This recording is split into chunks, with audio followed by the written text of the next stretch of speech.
Good morning, everybody. This is Brent with Lykins Motorsports, and this is a familiar face here for the past couple months. This is our 465 FE tunnel port motor, and I'm just biding my time on waiting for a good week to dyno this engine, and it seems like we're kind of sneaking up on some better weather. So hopefully in the next 2 or 3 weeks, we'll get this thing on the pump and see what she does. But for the meantime, I've just been doing some, I guess what you would call just some continued maintenance, since it is sitting here on an engine stand. It's actually got the cradle bolted to it, but it's still on the engine stand, so that when it does come time to dyno, I just pick it up and set it in my truck and go. But while it's been sitting here, I've been turning it over and priming the pump and just making sure everything's kosher for when the day happens.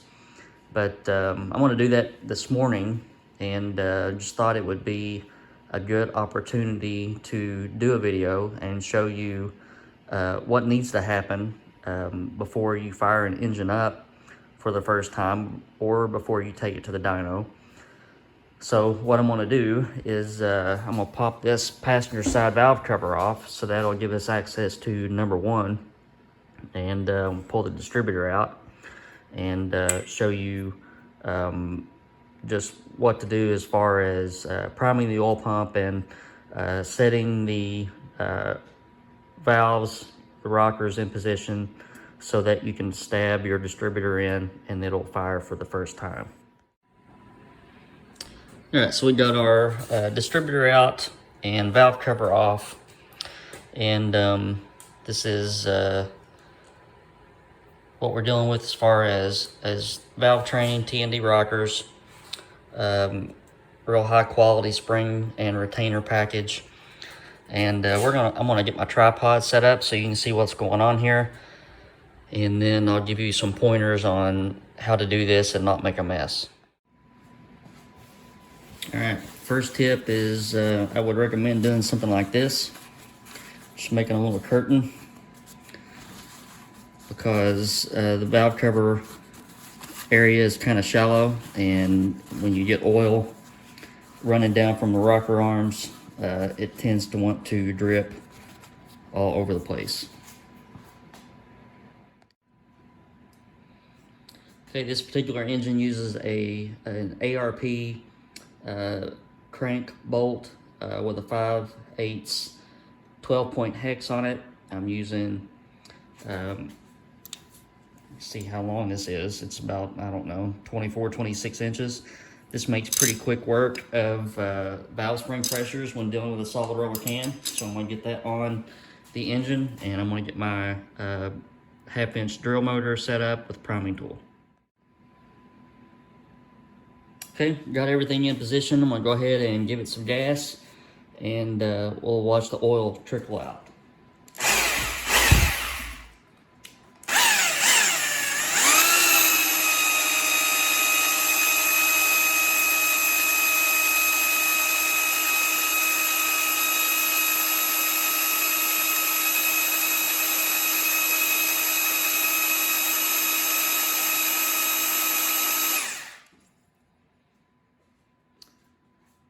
Okay, so that's pretty normal, and this is a little bit thicker oil since it's a break-in oil, but this is about what you should expect as far as how much volume of oil will be good for this type of engine. You don't want this flooding everywhere, and you also don't want, you know, just a drop a minute or something. You want a nice steady trickle of oil.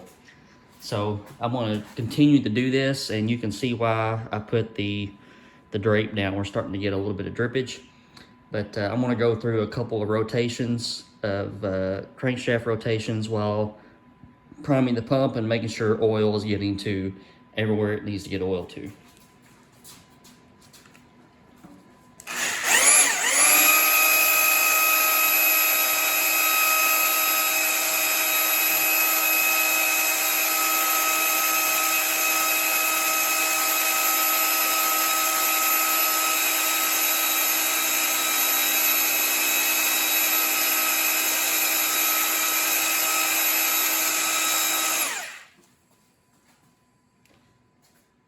as you can see, we're making a mess, but the way that I have my shop towels laid out, it's kind of dripping on the floor instead of all the way down the engine. But this is the gist of it. I'm gonna pull you out of the tripod, and that's the kind of mess that you generally make. It's normal for this FE stuff. But what we're gonna do is we're gonna get our engine set up to where it's ready to stab the distributor in. And on a first startup, and it's very important with a flat tappet cam, which this is not, but it's very important with a flat tappet cam that you have everything in position, the distributor is ready, fuel in carburetors, so that it'll start up immediately on the first crank. So if you remember from past videos, front rocker arm is exhaust, then this is intake. We're gonna roll over until exhaust is opened and closed, and then we want that intake valve to open, and when it starts to close, then I'm going to be looking at my balancer, and I'm going to set this about where I want the total timing to be when it starts up. So we're going to aim for about 36 degrees. That'll be a good starting point.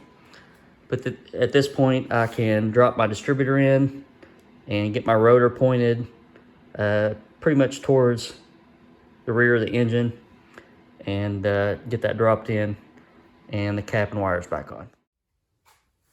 All right, so I'm back. I had to take a few minutes and put a helicoil in the intake manifold.